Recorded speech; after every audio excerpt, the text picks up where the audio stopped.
The Triple Trio with Hutchi, Richo and RS Dye. It's Hong Kong racing with the blinkers off. Hello everyone, welcome to another series of The Triple Trio, your weekly look at all things Hong Kong racing. I'm Jason Richardson. I'm joined by the best form analyst in Hong Kong and Clint Hutchison, and the Hall of Famer in Shane Dye. Hutchi, welcome to another season. Yeah, looking forward to this season, Richo. Isn't it great to be back? Hong Kong has that break during the summer and the extended break this year, but it gives everyone a little freshen up, ready to get back into it, and we have a lot to look forward to. New trainers on the scene, new jockeys on the scene, so there's a lot to talk about. It's quite scary to think about a freshen up and think about if Shane Dye could get any fresher. Welcome, RS. Hello, mate. Yeah, I went to New Zealand, saw my parents, went to Bali for a couple of weeks, so it was okay, but didn't have a really big holiday, just a quiet one around the Gold Coast. Oh, fantastic. So much to talk about, everything in Hong Kong racing. We've got our usuals when we come to the Triple Trio. Hope you love our new name. We're going to burst out of the gates and talk about all the off-season news. We've also got global racing. We have a big opportunity to bet into the big world pool this weekend with the Irish Champion Stakes. More on that in a moment. Star Power. Looking forward to chatting to former South African in Lyle Hewitson, who is a star in Hong Kong as well. Of course, we'll give you all the selections. Sunday, we are ready to launch into some great racing. But first, we bounce out of the gate.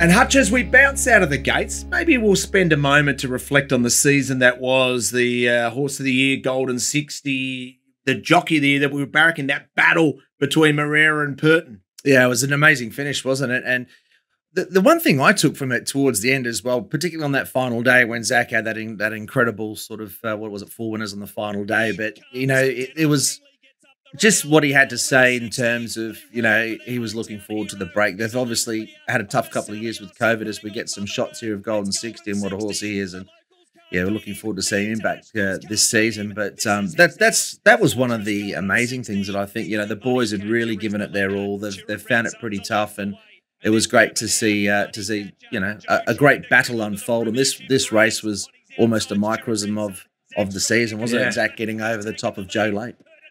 Shane, you're our jockey expert because you're one of the greatest jockeys we've ever seen in Australia, New Zealand, and in Hong Kong.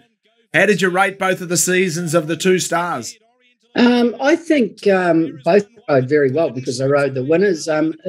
Joe changed at Happy Valley and rode really well at Happy Valley. Zach's disadvantaged because of the weight. And this season now, with that 2 pound increase, that's going to help him more. But when he gets in that battle with Joe, he just seems to be able to be a little bit stronger. Yeah, and the mental aspect as opposed to physically, because Shane, he spoke a lot about how he had that battle with his health and fitness, couldn't train due to COVID, had some injuries. I think both of them had physical injuries last season, and Joe, of course, isn't riding the first couple of meetings because of that. And Zach said he feels pretty good, but still not 100%. And that's the trouble. As you get older, it's harder to get rid of the injuries. And that's what happened to me. I had to give up because of my injuries and my body just couldn't cope anymore. But you wouldn't know looking at him. He is literally Benjamin Button, his RS Dye. He's bounced back pretty well. He has. We've got to give a mention as well to what a great performance it was from Frankie Law in terms of the winners. Former assistant to some of the best trainers, including John Sires, and they duked it out late in the season. But Shane, it was a remarkable season from Frankie. I mean, he is a genuine star trainer. I think both he and John will be interesting to see how they go this season on the back of so many winners last year. I think it's the longest John's ever gone without winning the premiership. It's been 3 seasons now, and he's run second every time. The previous longest was only 1 season, and then he wins it again. So he's due to win again, and he's always there. He's going to be very hard to beat, and he's a short price favourite to win again, John. And why is Joe Moreira missing the first 2 meetings? What's the issue? I believe that there's been some health issues or getting back. It was coming back from Brazil, so, and COVID issues. He couldn't get in the first meeting, but then why the second? That's interesting. I think he's going to be back in Hong Kong, but he couldn't get back in time, and I think there's obviously the period of time that they have to quarantine for as well. Yeah. So look, let's hope Joe's well, and he's over the little issues he had because he's such a great asset and we want him racing. And from a jockey's ranks, who comes in? We get excited. Silvestre de Souza. Well, Shane, it's great to have Silvestre de Souza there back. I mean, I've been a big fan when he's gone there and ridden in the past. He knows the place well, and he's a big draw card, I think, for the club this year. Yeah, he's very aggressive in a race, and he had one season there where he really did well. He had another season when he went there and wasn't as dominant as the time before, but he won quite a few big races, and he's very forward in races, as you know, Clint, and he'll do very well. Angus Chung we know from Australia, of course, he's ridden down under, and he gets the 10-pound or what is that, 4.5 kilo claim, and it is gold. Right. He's got a lot of rides on the first day. He's a really interesting booking with Angus. I think you'll see him do very well early, and then as the claim goes, they find it tough as Shane. But he's an interesting one to the ranks as well. I think it's a big increase. It's 133 to 135 pounds. There's no difference between 113 pounds to 115 pounds. That's the same. But when you get to 133 to 135, it's a huge difference. And you're going to need these kids on those higher weighted horses a lot more than you used to. And as well, we just on that caption, we saw Kim Kelly, of course, Chief Stipes, been there a long time. Fantastic steward. If not the best in the world, very close to it, I would imagine. He headed up, I think, the international sort of federation of the stewarding, trying to get it all to, get on the same path. But he'll be coming there for? Quite a long time. RS Dice. I'm not sure the exact amount of years, but he was there when you were there, Shane. And he would have been there at least 15, 16 years, at least. And they've got, of course, Van Gestel from Sydney. Yeah, Mark Van Gestel. That is a huge appointment. It's a big loss to New South Wales racing, so he heads over to Hong Kong. What we found with Mark Van Gestel in Australia, dealing from a media point of view, he is always willing to take your phone call and answer the question. You know how some of the prickly issues, many of the stewards are saying, don't ask me about that. He's like, ask me all about it, and I will be open and forthright in my opinion and tell everyone what's going on. Well, he's had the good grounding. That's the same sort. I mean, Kim used to hold court after a meeting. They'd often have an open forum with the press and let them ask the questions and explain some of the decisions or what had transpired through the meeting. So that will continue. There's great grounding there for whoever comes in, but it's a great opportunity. I actually think it's a little bit different, Clint, because in Australia, the stewards want to be out there and open. I think in Hong Kong, they should be hidden and not seen as much in the background because it's all about the horses, the jockeys, the trainers. But in Australia, the stewards are everywhere. They're always on TV. And what do you want as a jockey, Shane, from a steward? I presume it's just fairness? I want someone to talk to me on the side, not in public. John Schreck was the best steward either, because if there was a problem, he'd talk to you on the side. Ray Murray never talked to you on the side. It was always up front in inquiries or whatever. And most of the time he was wrong. Whereas John Schreck would come to you on the side and say, this is what's happening, do this, right? He'd give you a warning. Simple as that. He was an outstanding steward. And look, sometimes dirty laundry doesn't need to be air. And the stewards that can keep it out of the public and away from everything, they're the best ones. But eliminate the issue, but do it in a way that makes sure that the image of racing is kept at the top? Correct. 100%. You summed it up. And in my era with John Schreck, that's what happened. Let's change pace. Hong Kong horses going to Korea. The emergence of Korea is fascinating. I was in Newmarket recently and Jane Chappell-Heim said, oh, no, I'm not bringing that horse to Australia for the Spring Carnival. I'm taking it to Korea like I did a couple of seasons ago. And I went, the emergence of Korea. Yeah, well, it's been sort of in the background for quite a while. But, yeah, obviously that Hong Kong had some success there, I think, with Tony Millard might have taken a horse over at one point. But, it's different racing. It's on, of course, the dirt. It's a very deep dirt track, and it's not really – it doesn't correlate very well, I would have thought, to a lot of Hong Kong racing. But the prize money's there, and they are an emerging scene, and what they've got, Shane, is huge turnover. Yeah, but it seems to be very on pace, and you just can't make ground up, and you're not in the first few, your race is over. The races I've watched anyway, I might be wrong. I've never ridden there, so I can't comment. It seems a deeper sand, Clint, than most of them, and that's why they can't make up a lot of ground. No, and it is all about You know, in turf racing, we have a lot of the final sections. We'll say I ran his last 600 or 400 in this, but on dirt racing, as they are in America, it's all the first section. And if you can get to that spot, and there you could see Computer Patch hampered early. And once you get in behind and get the kickback, it's all over. He really was interfered by the Japanese runner who ended up finishing second in this. It was a hometown victory with Oma. But I thought it wasn't a bad run from Computer Patch, all things considered. But it was a bit of a surprise he went, because you wouldn't say, Shane, he was necessarily a dirt horse in Hong Kong either, but they were happy to go, and he was far from disgraced. He ran quite well, I thought. He probably should have kept pressing on early the way the track races, but he didn't go bad. The other horse was a bit of a fail, but you just can't get him behind because the sand hits their faces and they just don't go. And King Shield is the other horse that you mentioned, Shane. He is a one-trick pony. You've got to he's a lead or he's toast kind of thing. So unfortunately couldn't get that spot. And just on that quickly, Shane, in regards to riding on dirt and the ability and the desire to push your horse to go forward, thinking, gee, how many carrots am I using early? But you need to do that to be a chance in the race. Especially over there in Korea, not so much in Hong Kong. They can come from back on that dirt because there's not as much kickback unless it's a muddy, wet track. And when it is in Hong Kong, that's when the leaders win normally because the kickback's just too much. But a lot of horses don't go on the dirt, as you know. From Hong Kong, there's a lot of dirt horses. So you just got to have the right horse in the right race and go forward. And talking about the dirt racing, we've seen a pretty good one in the last couple of weeks. What? American horse by the name of Flightline. If you haven't seen it, we'll be talking a lot of world racing throughout our weekly show here on the Triple Trio. And this is breathtaking. And when you watch his latest win, a Group 1 win at his fifth start, his fifth win, he defeats the Dubai World Cup winner by just short of 20 lengths handheld. Incredible. It takes your breath away when you watch it. It does. They're comparing him to the Great Secretariat, of course, from many years ago. And the ratings out of that win, I don't hold them, but, listening to people with buyer figures, et cetera, or time form, they're through the roof. I mean, we thought we had a superstar in Baid, and we do on the turf, but this guy could be something completely out of the box. And add in Nature Strip, and there's the top 3 in the world. Each and every week, we will have the time-honoured Genius or Slaughter or Viandacross and Oki, as we always call it. So there'll be jockeys in Hong Kong who are absolutely petrified because at each and every week, Shane Dye casts his eye over the rides and says, hey, that was brilliant. That is an octagonal-like performance, or that one stunk it up, and I'm going to call you on it, a.k.a. what he did on Viandacross.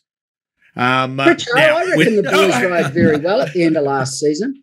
I reckon they actually improved during the season. I think they're pretty scared of myself. Well, he did notice, and he did note when a couple of the jockeys came on and said, we get worried each and every week if Shane's found our ride.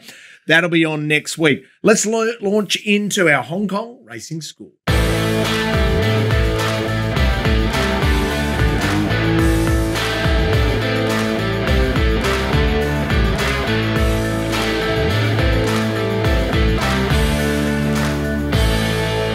Let's talk about co-mingled parimutuel pools, Hutchi, and educate our audience in Hong Kong. Win Place and Quinella are pretty obvious to a lot of our audience, but then there's a couple of others that are very different. Yeah, people don't like in Australia anyway, the Quinella Place, yet it's a big bet in Hong Kong. It's a big bet type. The pool's on par with the Quinella, and they call it I think they call it a swinger or a So explain Quinella Place, duet or swinger.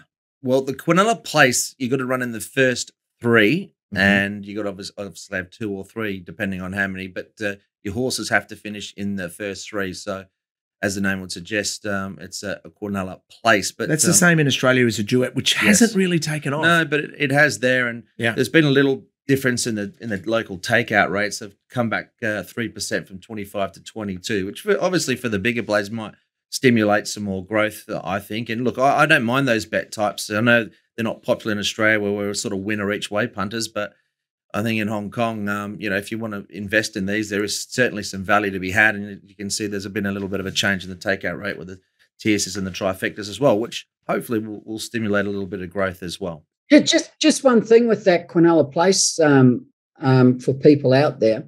When you've got a short price favourite, and you like something around $5 a place, you're better off taking the short price favourite with the $5 a place in a Quinella place than backing the $5 a place, because the Quinella place can sometimes be about $8 or $7, which is way overs on a $1.10 chance for a place or win. It's quite amazing. So it is a good bet at times if you're looking to back something else a place, Clint, as you would know. Whereas backing two roughies in a Quinella place, you're not getting the right odds. But a favourite with something around $10, you're getting very good odds. Oh, that's good insight. And that's a really good lesson for all of our Australian punters betting into Hong Kong in particular who are watching us.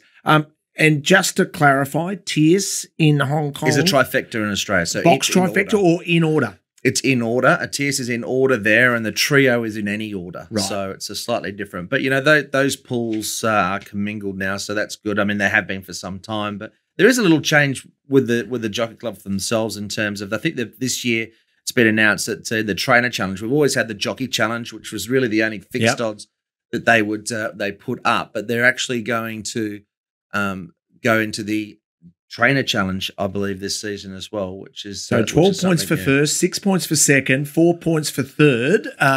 Fixed odds betting. That's a beauty as well. Yep. And the Triple Trio jackpots, Shane, this is your area. That's why you've named the show after Triple Trio. You love playing it. Explain it. Okay, so on a 10-race program like on Sunday, the Triple Trio is race 4, 5, 6. You have to get 3 trios in the row. So that's the first 3 in any order. They're not easy to get, but if you get them, they can pay very, very well. So on Sunday, there's a jackpot of about $25 million.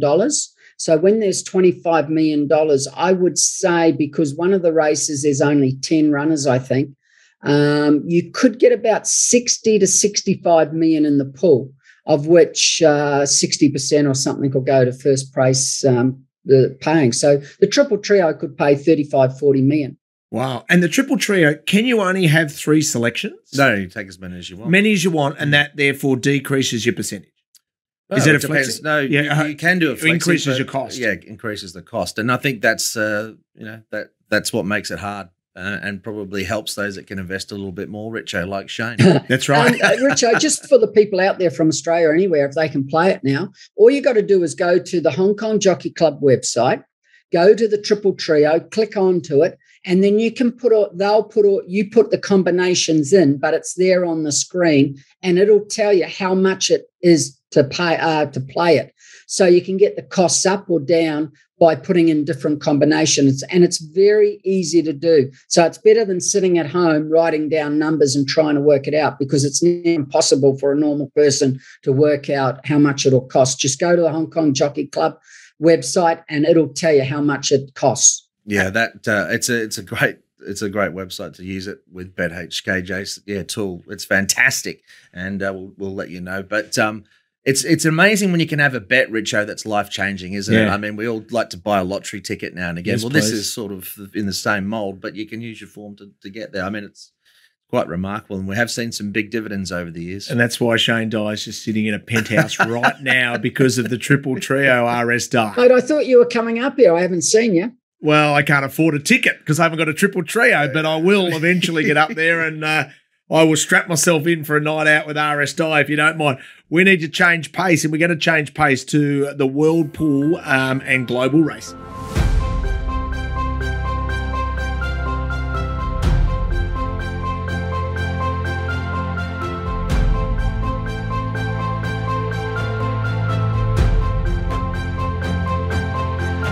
Let's chat all things global racing, courtesy of World Pool, and so much to bet into this weekend. But before we start, Hutch, let's pay our respects to an unbelievable contributor to world racing. What a leader she was around the world, but also a passionate racing person in Her Majesty the Queen, who passed away today, Australian time this morning, and UK last night.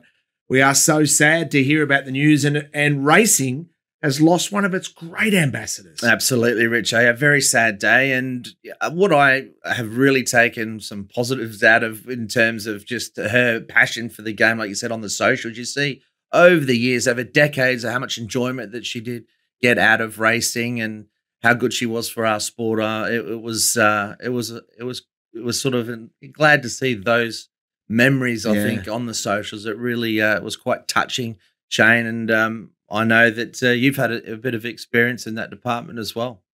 Yeah, I met her back in the early 90s. I won the Queen's Cup in Australia. And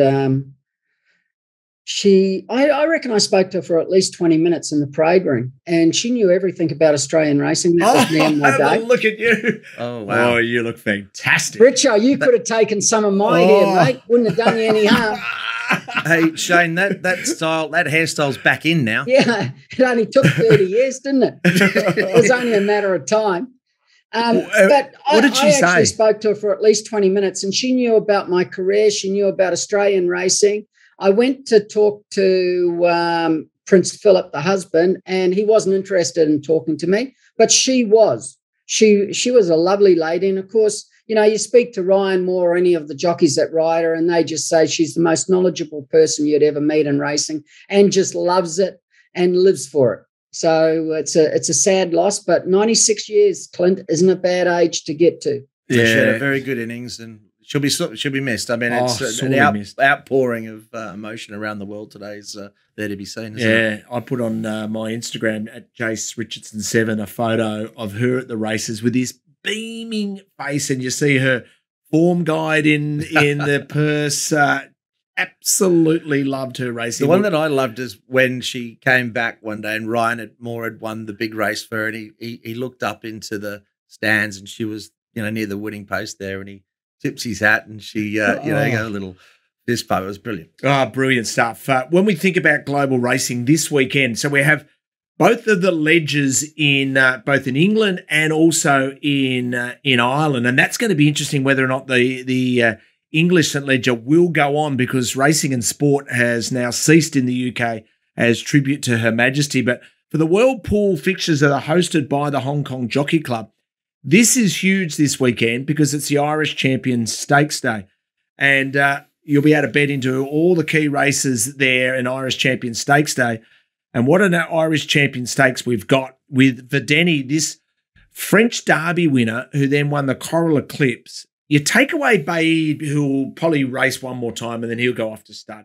This is the most important horse in Europe, Verdeni. I thought his brilliant win in the French Derby and the Coral Eclipse where he defeated the older horses, he deserves to be favourite. Yeah, definitely. And, I mean, as we often see in a lot of these races, you know, smaller fields, but packed full of quality, and great to see Mishriff still in racing. Of course, he had his colours lowered by the bead, as you'd mentioned, but Verdeni, Christophe Soumillon, a great big race rider, and yeah, the exciting horse on the screen, no doubt about it at all, Verdeni. And Rich, I know you're all across your European form, and this horse is pretty special. I loved his French Derby win. He defeated a horse there by the name of El Bodegon, who comes to the Cox Plate here in Australia. And I think he'll be uber competitive there, and that'll continue to frank this form. Boys, the second horse should have won here for sure, Mistreff. He got held up at the vital stage, and then he kept coming when he got out. If he's out at the top of the straight, he beats him. Christophe gave his horse a beautiful ride, cuddled him, quickened at the right time. The only problem is tomorrow, if it's a very, very wet track. Now, if it's a wet track, he could struggle at the 2,000 metres where he's been dominant there on good tracks, and that's a worry. I don't think he's a good thing. He's a very good horse. But when you see Mischief get with that much close to him yesterday, if it's a wet track, it could be a different ball game. Then you got Ryan Moore's horse, who's the up-and-comer, who they hold a big opinion of. What's he? Luxembourg, is it? Luxembourg, yeah. He won the Royal Whip Stakes, the Group 3 race in Ireland. Wasn't impressive. He won a Group 1 as a 2-year-old. You'll get around $5 if you want to play for Luxembourg on the World Pool, I reckon. Well, they thought he could win the Derby this year, and he had a problem after the Guineas, and he didn't run in the Derby, so he had to have a break. And he come back and he won the other day. It's a small field. I think only seven runners, but 7 runners, and three of them are Aidan O'Brien's. He's also got Stone Age, who's coming through Saratoga and Belmont Derby form, where he's been 5th and 3rd and was 6th in the Epsom Derby. You can imagine he'll be there. Shamie Heffernan jumps on. Broom's there as well. Broom will make sure that's a genuine tempo rolling along. The thing about Mishriff, Shane, I just don't 100% trust him after what I saw in the King George, whereas I'd rather support Vedeni. I reckon such an important horse. I don't think he's won for about a year now, has he, Clint Mischief? I could be wrong. I don't follow been a while, European racing as much as I do Hong Kong. He's had a big couple of years. He was, like you said, Shane, he was very good there last start. It'll be a great race, whichever way you cut it, but Vedeni's on the way up, isn't he? So, yeah, there's a lot to like about Vedeni. So all of those global races and Irish Champion Stakes Day is able to be supported and bet through the World Pool. Let's change pace and add a little bit of start power.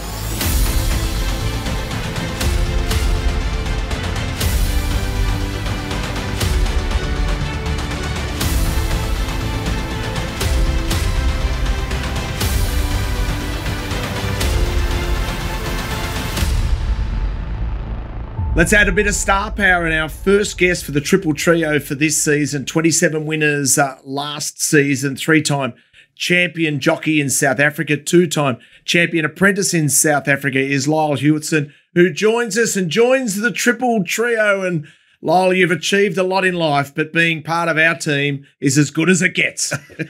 Yeah, I've been watching the show, and obviously we all dread the infamous Genius or Slaughter. But yeah, it's always good fun, and thanks for having me on this time. How do you reflect on the season that was last season? 27 winners, a few battles along the way. How do you make sense of it all? Clearly, it was a roller coaster. It was great to kick off much better. I think it was the first meeting or the second meeting. I had the win on Valiant Elegance, and going into my third meeting was the internationals, and unfortunately in the Group 1 we had that terrible fall, which set me back another 5 weeks, and it was slow going for about 6 weeks after that once I had got back into racing. But we built up some really good momentum, and things ended well. So it's always, when you end on a high, you feel strong going into a new season, feel positive about the future. So I was happy with the results. It's as Lyle, it's a good way to describe the season, roller coaster. Part of that great sort of finish you had to the end of the season as well was obviously the association with Douglas White, your compatriot. Of course, he's been in Hong Kong now. He might call himself Hong Konger by nature, but look, he was obviously instrumental, and you've really found a good association with him. What's it like riding with the 13-time champion? Yeah, well, it especially to begin with, it was actually obviously very beneficial to me. Just getting on a lot of horses at work and picking up on small things plays a big role. But also when you've just got someone to sort of guide you on understanding the tracks. I'm sure Shane will know that riding in Hong Kong, understanding the biases and the way to ride Happy Valley on certain days and certain rail positions. It definitely was a benefit in that aspect. And the more you learned and got things right, obviously the confidence went up, and we went from strength to strength. So yeah, that was very beneficial to me, and obviously helped me set up more of a future in Hong Kong. And what was, if you're going to sort of pinpoint one or two things about the big difference, because Richo read out your CV before you went to Hong Kong, and obviously we know you've got to have exceptional performances overseas to get there in the first place. But what did you find the most challenging, or what were the sort of the nuances of Hong Kong racing that you sort of took a little while to really grasp? Well, from this, obviously having ridden all of my career in South Africa, besides maybe short stints here and there for certain races, we've always had what we call like cutaway rails in South Africa, and you sort of really get used to that, and it becomes it makes it quite easy to get out. So decision making can sort of I wouldn't say be slower, but you can sort of sit and just let things unfold instead of having a plan A, B, and C before you're running the home turn, which it was something I realized I had to be a bit more proactive with here in Hong Kong. And every meeting just improving that aspect. And like I said, when there's vices, you've got to understand that you've got to get out or take the rail, ride races differently. So in terms of race planning and decision making, and that was something I had to improve on a lot as well, and slowly got to grasp obviously we've still got a long way to go, but on the right track. Shane, is he on the right track? And I reckon you rode well. And I think you had about 27, 28 winners or somewhere around there. And the end of it, you were absolutely flying. You couldn't go any better. So yeah, thanks, Shane. No negativity. A four might have even helped you probably because you come back better than ever. Even yeah, sort of probably made me reflect a bit more, and have to put in a bit more work. Yeah. Okay, so tomorrow we've got Sharton on the A track. Where's the best part of the track tomorrow normally, Lyle? Has Douglas told you yet? Well, I find with the A track, you can sort of ride a bit more patiently and take the rail at times. It sort of runs pretty quick. Obviously, we're not talking about weather conditions in general, but especially towards the end of last season, we saw horses swinging out deep when the track was wet. And coming right to the outside. But on a general basis, I find you can ride a bit more of a race on the A track. Normally, Lyle, when it's the A track like tomorrow, they're winning down the middle of the track. I'm not saying that's going to happen, but that's the big thing with Douglas. He would know that. They sit 3 wide most races and win on the A track, whereas they don't on the B and C. It's a funny track. For some reason, in the first meeting, you can be 3 deep, come down the middle. I actually like a horse you're on tomorrow, Winning Method. I thought he would run well. Yeah, well, I'm happy, obviously also just to sort of branch out with relationships with other trainers. So nice to get that support from Danny. And yeah, he's a horse that on his day, he's put in some really good performances too. So let's hope he can really show us something there. Lyle, can I go back a step and ask you about your career in South Africa? Is there a moment or a highlight in particular that is what you're most proud of over in South Africa? Of course. We'll all look back on our first Group 1. So, winning on Undercover Agent was a big one for me in the Gold Challenge. But I think every jockey in South Africa aspires to win the championship. So having done that as an apprentice was probably the highlight of my career in South Africa. Something I was very proud of. But it became even more important, the fact that, it wasn't once off and I backed it up on 2 other occasions. So yeah, that was definitely the shining light in my career in South Africa. And Lyle, before Shane gets into interrogating you on all your rides there tomorrow, we'll just touch briefly on what goals you'll set for this year. You rode 27, as Shane mentioned. What sort of mark do you want to hit this year? Numerative figure, I mean, everyone will say it's very difficult, but I mean, if I would be fairly unsatisfied if I wasn't reaching that sort of top 5 position this season. I mean, it's a big ask, but that's where I want to push myself towards. If I can be around that number towards at the end of the season, I'll have something more and bigger things to build on going into the following season. So yeah, it's a big goal to chase down, but I'll be working hard to achieve that. One question. How did you find Japan compared to Hong Kong? Because you're in Japan for a while, weren't you? Yes, I did 2 months in Japan. Obviously, I loved it and I love the lifestyle. The way people are was fantastic. But in terms of the racing, it's I would say the jockeys are very clever in terms of they can easily sort of make you make mistakes because the rules are you can't even brush another horse and anything like that. So they can really, really make you lose a race anywhere down the back straight. They can just put you in terrible positions. However, I found there was definitely more space in general, less pressure and intensity throughout the race. So I found from that aspect, it was definitely easier to find position, to get out and maybe to look prettier in races in terms of placement of horses. So you have 9 rides on Saturday, 9 out of the 10. You're not riding in the first race. When you grab the form guide and you grab your race book on Sunday, what page do you turn to straight away? What are you excited about? Well, I hope he's not a horse that likes to just run places, but Rainbow Light was definitely one of the horses that I had confirmed early on, and straight away was looking forward to getting on him. His last run at the end of the season, he was desperately unlucky. I thought, on that day, the jockey unfortunately just had nowhere to go. And his start before that was great, and the races before that as well. So he was in great form, and he's not a big horse, so he hasn't needed a lot of work to get fit and ready. And he trialled up very well coming into this race. So in terms of his physical well-being and his preparation, he's on song. The tricky part is a horse like him who can be quite particular. Draw 13's definitely not up his alley. So that's where I'm going to have to make a difference. 13's not a worry. I'd rather be out there on the A track, especially that time of day when you see them winning out wide normally. May not happen, as you mentioned earlier. May not happen on Sunday, but most meetings on the A track first time, that's what happens.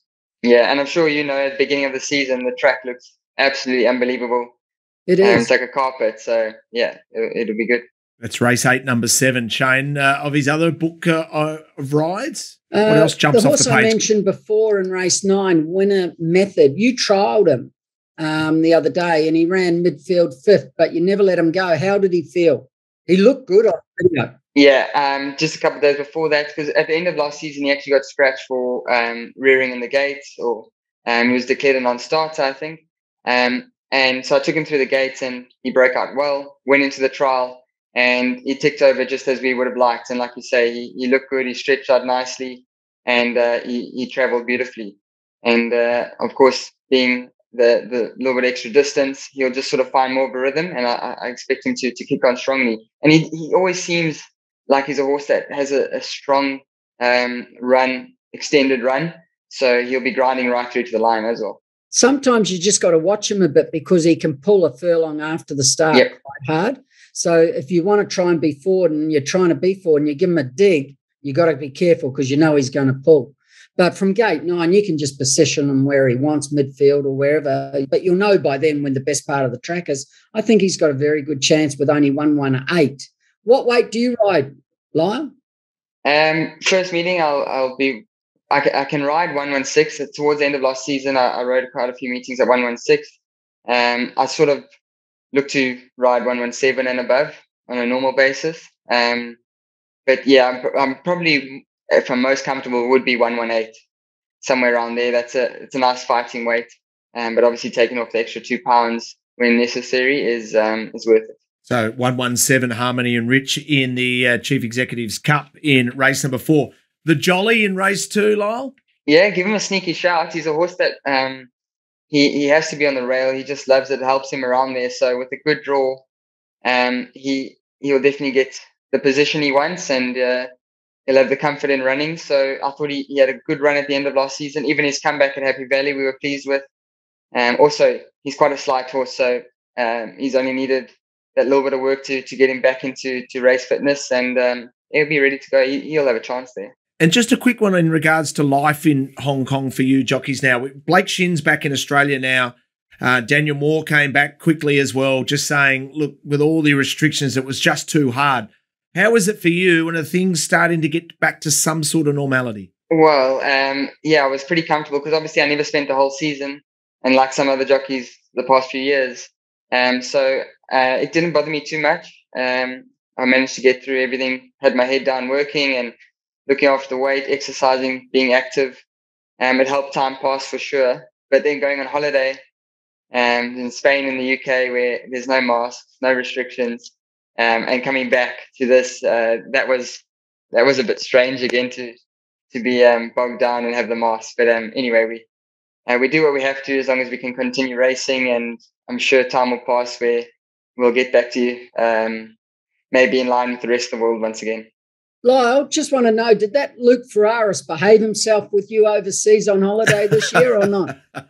I think what they say is what goes on first stays on first, so I'll keep that off the leg. Well played, Lyle. The jockeys' room will be a little different. We'll know Joe for the first couple of meetings there. So a new team arriving in. Tell us about it. Yeah, well, for the first meeting, they've replaced the one Brazilian with another one. So we'll have Sylv there. And I'm sure we know not too long Joe will be back. But I find the atmosphere in the jockey room, especially in comparison to when I was here in 2019 for that short stint, is a bit, it's probably a bit more positive, which is a good sign in terms of everyone just obviously on a level, getting along competitively, but fairly. So yeah, the jockey room will be a bit different without Joe, without Blake. Blake was he was like a bit of a silent character there. He used to sit next to Luke and I in the weighing room. So with him gone as well, it will be a bit of a difference. But when it's race day, I think we focus on ourselves and our rides anyway. Our heads down in the book and then out on the course. So yeah. It's all friendly till you start winning more races, Lyle. Don't worry about that. You couldn't have said that better. If someone starts ringing for one of your rides. Lyle, you're an absolute beauty, mate. Watch out for those two Aussies in Curry and Purton, mate. But we'll be barracking for you. You've survived the triple trio. Make sure you tune in over the next few weeks because RS Dye's got his eye on all the rides, mate. Good luck for a great season. Thank you very much, guys. I definitely will be tuning in, but mostly thanks for having me on the show, and it's great to chat to you all finally. Thank you. Beautiful work. What a ripper he is, Lyle Hewitson.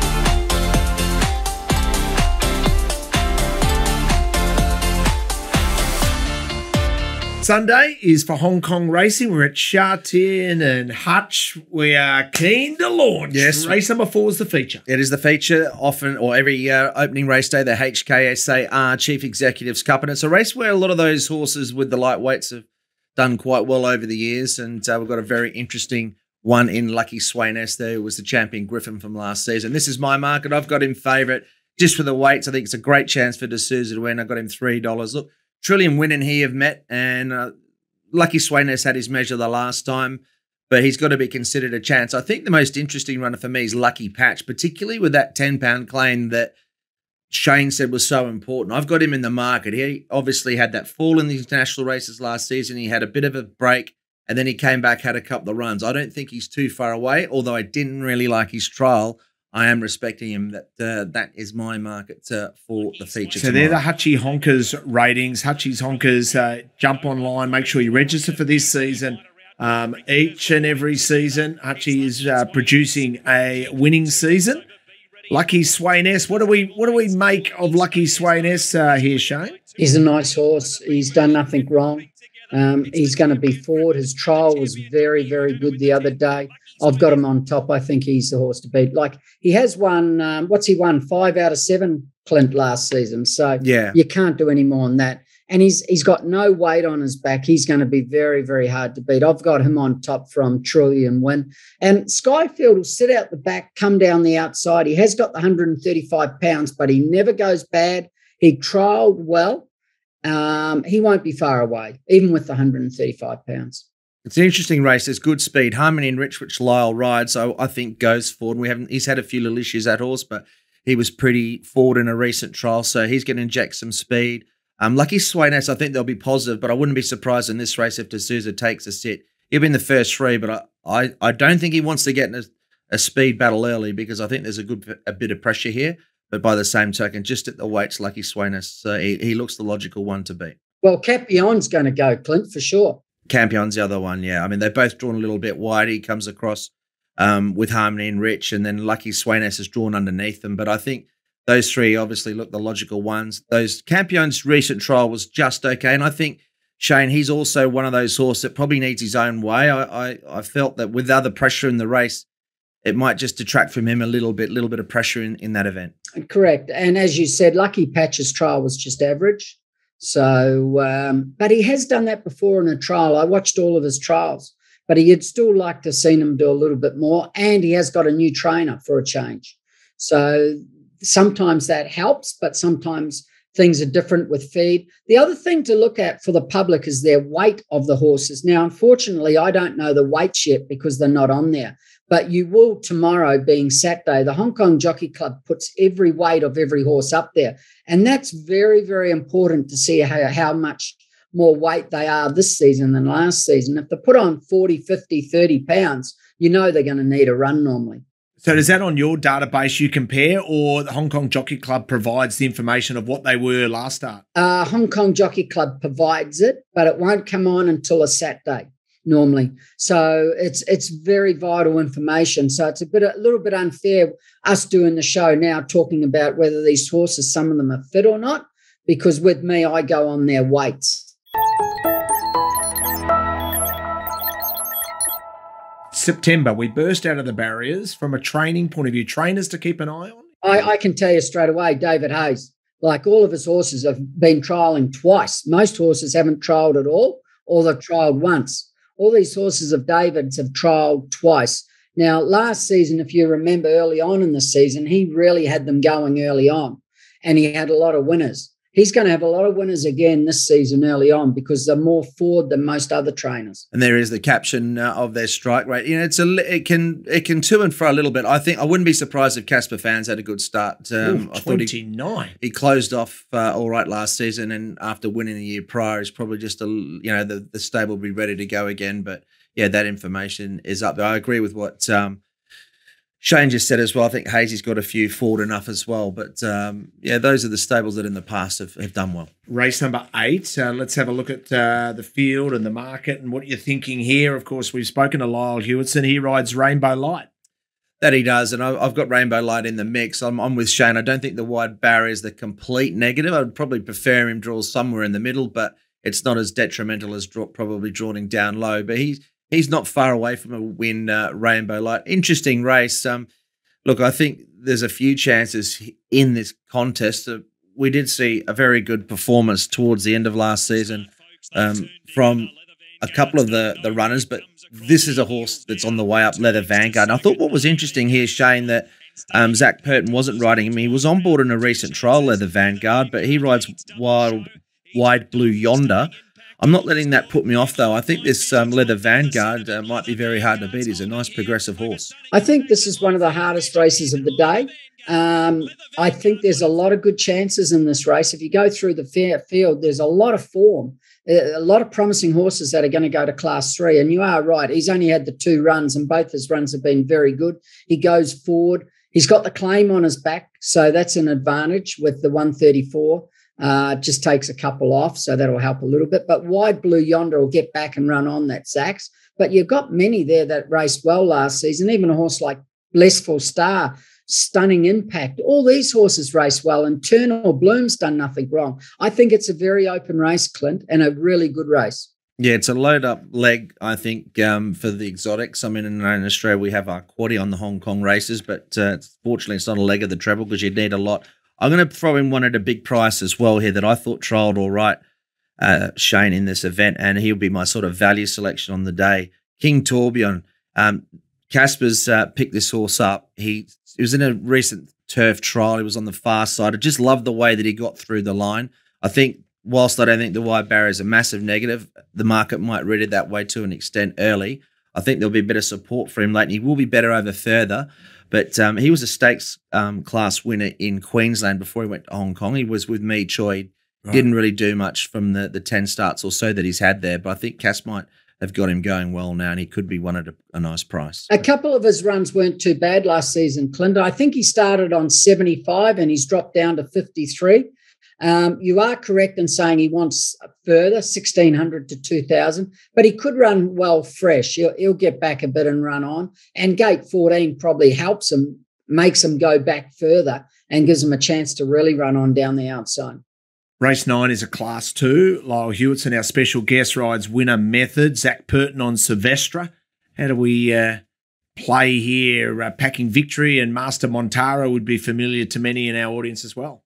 Yeah, this is a really tough race as well. I think Zach, the default position, and I have had a good look at it in terms of my market order, and Silvestre will be my favourite. I mean, he ended last campaign in great form. He was consistent. Zach rides, and he's got 122 pounds, and he's just going to get a nice run on speed. But look, the Golden Scenery is a horse that's, he closed off with some of the day's best sectionals when he won at his final start of last term, and he carried weight there as well. He carried 130. Unfortunately, he's gone up a couple of kilos or 5 pounds on that, but he's got to be in the mix as well. I know Shane was making a case for Winner Method.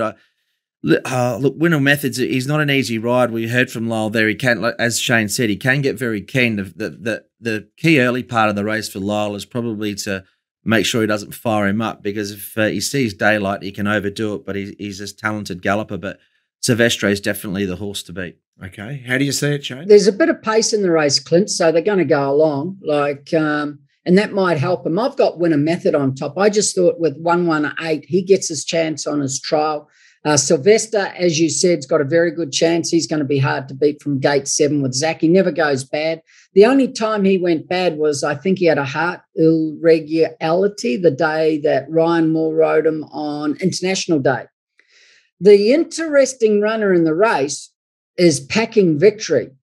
Now, he's probably was definitely the best horse in the race, but of course, he had that wind problem. I think they operated, didn't they, on him, Clint? And his 2 runs since then were no good. But his recent trial was good. Yes. Right. And I'm just thinking, like, when the way he travelled in a recent trial for Harry Bentley, I think whatever you do in that race, you can't leave him out. He's got to go in. His trial was too good, and he looked an excitement machine last time in, Shane. And I think he might be that sort of 1,100 metre horse this year for Danny Shum. I'm not willing to ride him off at the moment on the back of that throat up. I thought he worked pretty well. He's definitely on his form when he got here, and his first, say, 4 or 5 runs, I had him a Group 1 horse. No risk. Well, he started favouring the Group 1 race, the mile, didn't he, for the 4-year-olds before the Derby.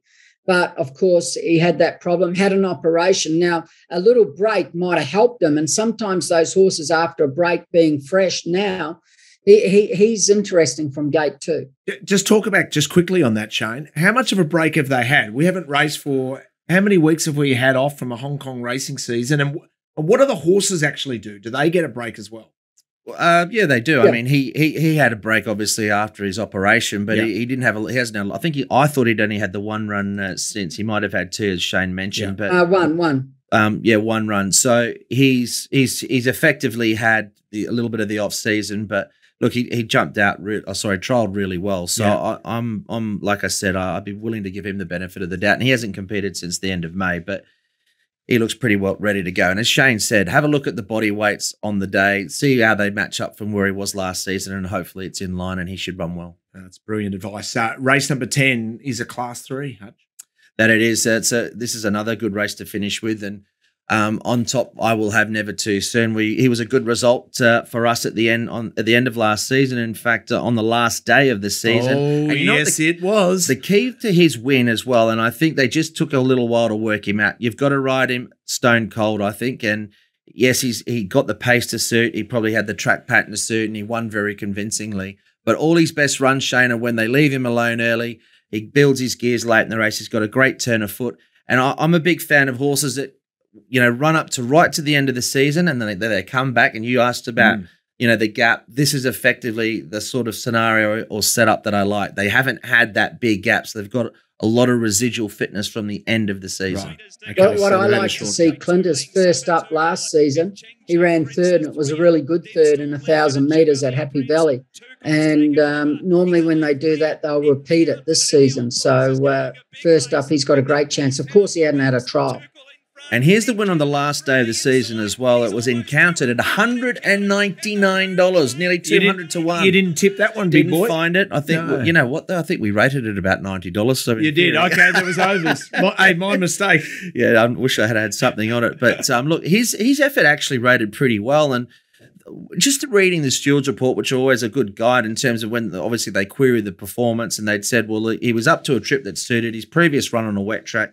Or one of them he didn't really like, and then he got to the mile and he was obviously fit enough. His recent trial, Shane, I thought was very good, encountered. I wouldn't put it past him running a good race. I know often, punters want to shy away from that starting price when they're up in those huge numbers and they go, oh, he probably won't repeat it. This is, I think, a little bit of an exception to the rule. He's put a good number up there, and I just feel that his recent trial said to me it was no fluke. Let's put it that way. I probably should have backed him at 200 to 1. I didn't back him because I gave him a good rap his first 2 runs, and I liked him his first 2 runs. And then his 3rd run on that wet track, he got beat 30 lengths, and he was just pulled up, did nothing. But it was a wet track, so I didn't come into him, and I should have gone back and just put a line through it because it was a wet track, and I didn't.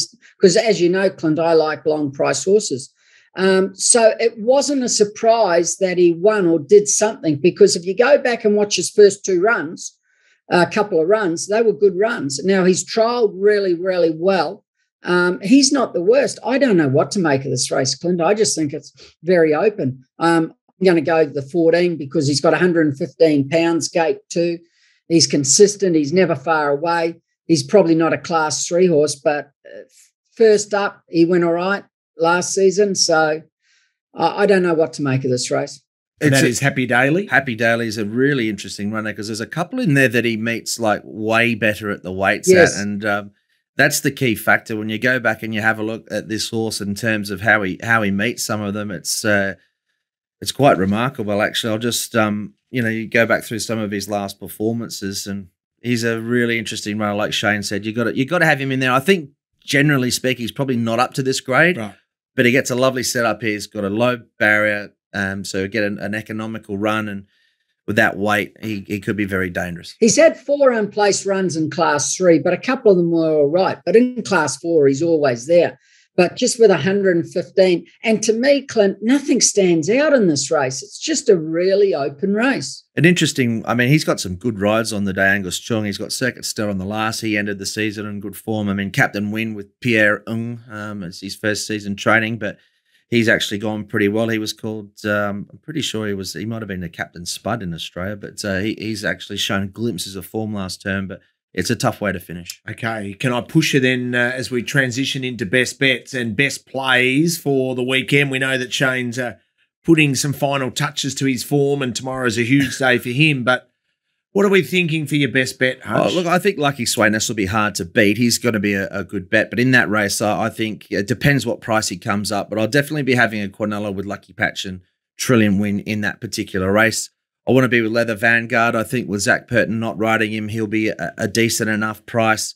I think it might be worth having a Quinella in the 9th event. I want to box up those numbers. Like I said, we'll fine tune them possibly a little more on the day, but 5, 2, 4, and 6, and then the last. I'll be happy to stick with Never Too Soon. I love the fact that he competed towards the end of last season, and now he's ready to go again. I love Zach Purton sticking with him, so that's the way I've seen it at the early stage. What about you, Shane? I think he wins Lucky Swaness.